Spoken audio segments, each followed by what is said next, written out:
Fred has been a long-term supporter of children's rights, fathers' rights, and he started one of the earliest fathers' rights group in the greater Sacramento area, and is somebody that's clearly an advocate for the rights of children, for 50-50 shared equal parenting. Fred?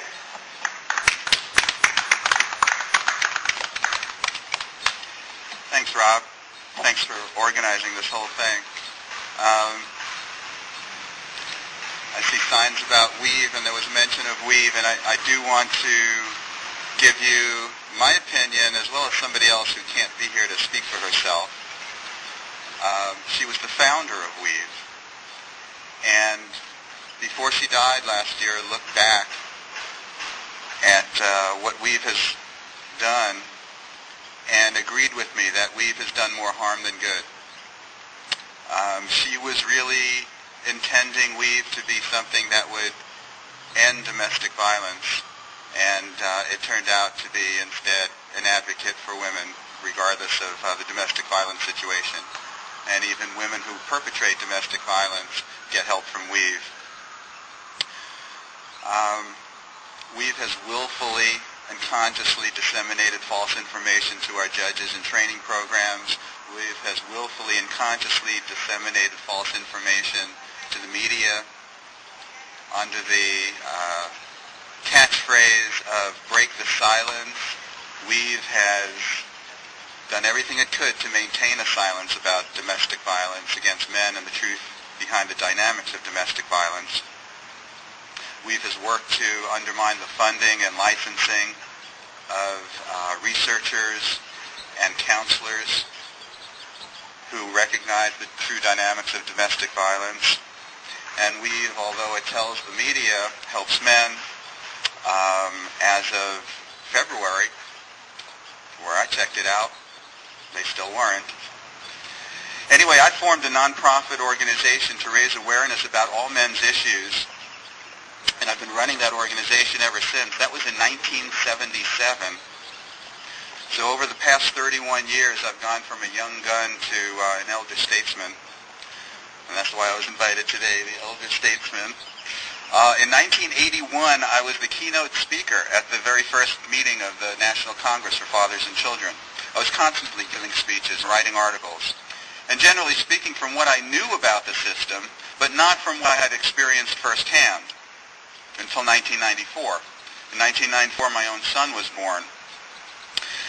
Since then, from 1994 until today, I've begun my speeches by saying I've been my son's primary caretaker since he was 8 months old, but it's not because the system worked. It's because the system didn't work. The system did everything it could to strip my son of a meaningful father in his life. But by spending 5 years of gross annual income, people have referred to the money that's involved in the system, you know, and there is no, you think there's a contradiction between all the money in the system and the people who are saying, who run the system and say, no, the system is in the best interest of children. There's no contradiction. They're telling you the truth. What they're not telling you is that they're talking about their own children, not your children.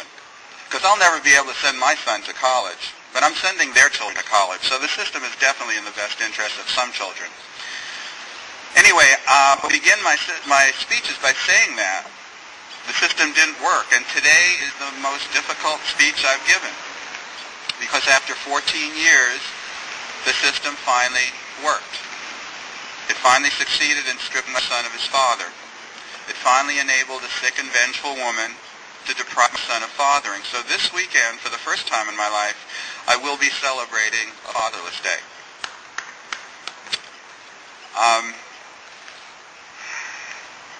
And one of the saddest things, when Donald was talking earlier, he talked about the saddest thing of the situation. I'm going to try to get through it without tearing up.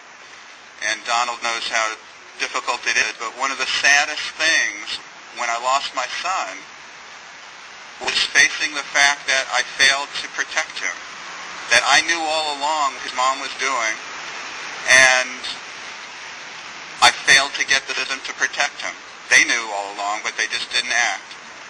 And We as fathers, that's one of our prime directives, is to protect our children, and we're not able to do that thanks to the system. It's the most difficult thing to accept.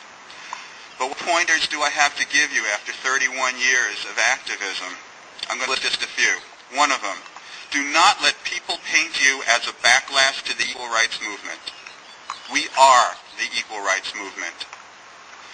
Just as women saw a long time ago that through careers men were able to exercise power and earn rewards and achieve fulfillment, and they said, we want a piece of that action, we want to be able to do that too, and we'll call it equal employment opportunity.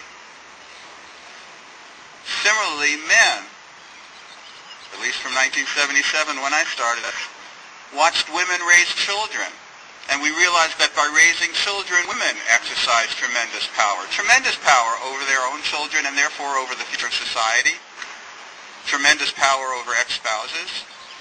That women, too, by raising children, earned rewards, because if you want to measure someone's standard of living, you don't look at what they earn, which is what the women's movement has been harping on. If you want to measure someone's standard of living, you measure what they consume. And women have been consuming at or above the level of men in all major categories, in education, in healthcare, personal expenditures, and so on, in housing. And just as men get fulfillment through careers, women have been getting a tremendous sense of fulfillment through careers.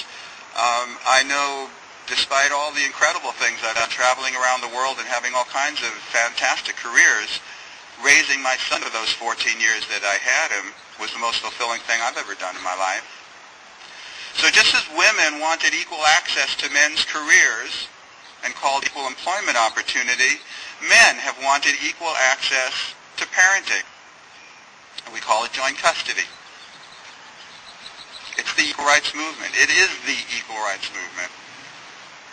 There are differences, of course, and I'll list just a few. One of them is what we call it. We don't call it, they call it equal employment opportunity. We don't call it equal parenting opportunity. We call it joint custody, so there's a different name. Another difference is that the research was mixed on whether it's really in the best interest of children for women to go out and have careers,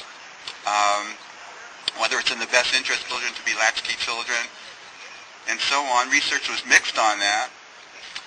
But the research is overwhelming that what we're asking for is in the best interest of children. We're asking for children to be raised by a mother and father, and that research is overwhelming. Another difference is that the government took affirmative action to facilitate the movement of men into men's careers, but that same government is taking affirmative opposition to men who are trying to enter parenting. Another difference, that organizations fighting for equal rights, at least the men's organizations, fully support equal employment opportunities for women,